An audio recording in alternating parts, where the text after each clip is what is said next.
अनूपपुर में इन दिनों न्याय पाना बहुत ही मुश्किल हो चुका है। यहाँ न्याय की प्रक्रिया का घोर उल्लंघन देखने को मिलता है।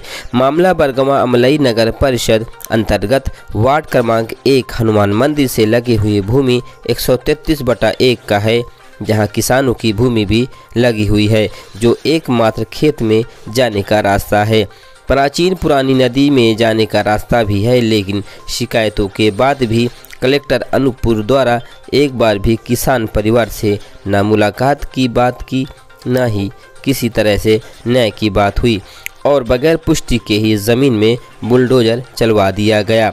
कलेक्टर को शिकायत में बताया गया कि शांति देवी मिश्रा के निधन में ही नोटिस जारी हुआ है और 80 संचय के दिन ज़मीन सीमांकन किया गया, जहां शोकाकुल परिवार नहीं था।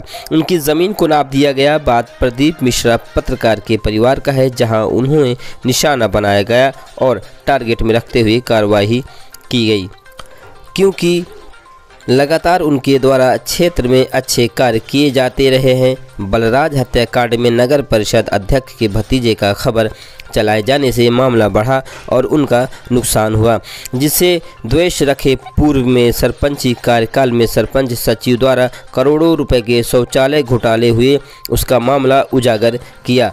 कई मामले उजागर हुए, चाहे 7 करोड़ के चावल घोटाले का मामला हो, कोल की ज़मीन की तरह हो, चाहे पेट्रोल पंप हो, आदिवासी की ज़मीन में कब्जा हो। जिस तरह से प्रशासन ने किसानों की एक नहीं सुनी और बुलडोजर चलवा दिया, इससे न्याय व्यवस्था कहाँ है, इस पर भी लोग पूछ रहे हैं। तहसीलदार द्वारा मामला में कहा गया कि एक बार ज़मीन का सीमांकन हुआ, दोबारा नहीं होगा।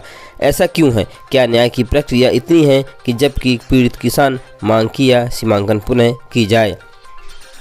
नमस्कार, आप देख रहे हैं मधुर इंडिया न्यूज़ और मैं प्रदीप मिश्रा। आज आया हूं ग्राम बरगवां के जो 133/1 ज़मीन है, उसको बरगवां अमलाई नगर परिषद द्वारा जो है आवंटित करवा लिया गया। और विषय ये है कि यहाँ पट्टे की भी भूमि को आप देख सकते हैं किस तरह से यहाँ जेसीबी द्वारा जो है बाकायदा गड्ढा कर दिया गया है। आप देखिए, उधर जेसीबी लगी हुई है और पूरी तरह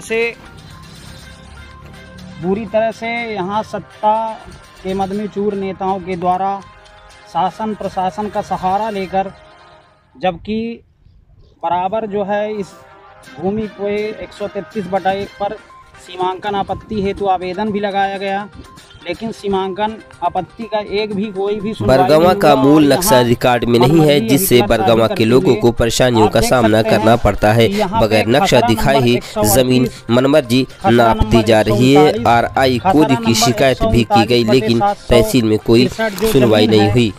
मधुर इंडिया न्यूज से संपादक प्रदीप मिश्रा की खास रिपोर्ट। बराबर जो है जेसीबी लगाते हुए ऐसा काम किया है। किसानों की भूमि पे बाकायदा इन्होंने कब्जा किया है। तहसील न्यायालय में जो है बाकायदे दावा आपत्ति प्रस्तुत किया गया था। दावा आपत्ति पर कोई भी कार्रवाई नहीं हुई और आज जो है कलेक्टर अनूपपुर के पास जो है जन सुनवाई में पीड़ित परिवार भी गया था, लेकिन कलेक्टर स्वयं भी इस मामले में कोई भी कार्रवाई नहीं किए।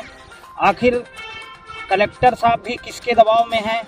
क्या तहसीलदार किसके दबाव में? सीधी तरह से ये देखा जा रहा है कि पूरी तरह से सत्ता के मद में चूर नेताओं की यहाँ शासन प्रशासन भी नहीं सुनता है और बाकायदा इनकी बाकायदा जो है इन्हीं की सुनी जा रही है, किसी और की नहीं सुनी जा रही है। देखिए, ये मैं आपको दिखाना चाहूँगा, ये इमली का पेड़ है। दिखाइए, इमली का पेड़ है। ये 170 वर्ष पुराना जो है अवधेश प्रसाद के द्वारा लगाया गया था। और सबसे बड़ी बात यह है कि इन्होंने जब सीमांकन कराया, जिस समय इन्होंने सीमांकन कराया, तो जो भूस्वामी थी वो स्वयं मौत के मुंह में सो चुकी थी, मौत के आगोश में थी। और इसके बाद उनके नाम से इन्होंने बाकायदे सीमांकन हेतु नोटिस जारी किया। अब आप ही बता सकते हैं कि जब व्यक्ति मर चुका है तो सीमांकन में कैसे उपस्थित होगा, और उनकी गैर मौजूदगी में जो है उनकी ज़मीन को नाप दिया गया। यहाँ पे ठेकेदार, CMO और नगर पालिका अध्यक्ष की मिली भगत से पूरी तरह से ये देखा जा रहा है कि यहाँ कानून व्यवस्था पूरी तरह से लचर है और कानून का पूरी तरह से खिल्ली उड़ाया जा रहा है, या कानून व्यवस्था कुछ है ही नहीं है। यहाँ आप देख सकते हैं किसानों की ज़मीनों को किस तरह से जेसीबी के द्वारा रौंदा जा रहा है। मैं कैमरामैन से चाहूँगा कि दिखाएं किस तरह से किसानों की मेढ़ों को तोड़ दिया गया है।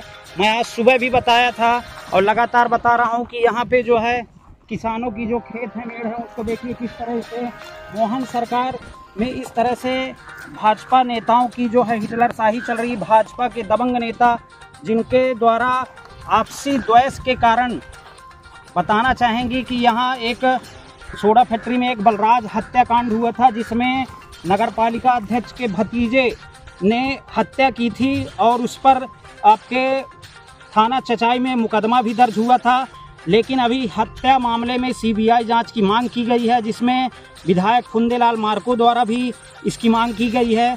तो जब ये इन्होंने देखा कि हमारा बहुत पैसा, करोड़ों रुपए इस मौत मामले से बचने के लिए लग गया, तो इन्होंने पत्रकार परिवार पे ही हमला किया, उनके भूमि पे हमला किया और गलत सीमांकन करा के उनकी गैर मौजूदगी में इस तरह से हिटलरशाही चल रही है। आप देख सकते हैं कि यहाँ न्याय व्यवस्था क्या है, क्या कलेक्टर, क्या तहसीलदार, क्या एसडीएम, किसी ने भी यहाँ किसानों की नहीं सुनी है और बाकायदा जेसीबी का प्रयोग करते हुए उनकी भूमि को रौंदने का कार्य किया गया। विषय यह है कि यहाँ की जो भूमि है आप देख सकते हैं कृषकों की भूमि है।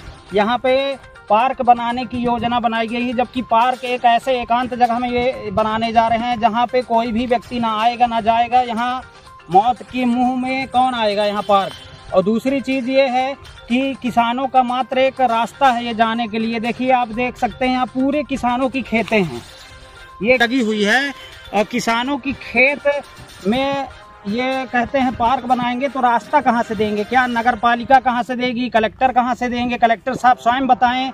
कलेक्टर साहब को इतनी फुर्सत होनी चाहिए कि वो किसानों की सुने, लेकिन किसानों की एक भी कलेक्टर साहब भी नहीं सुने।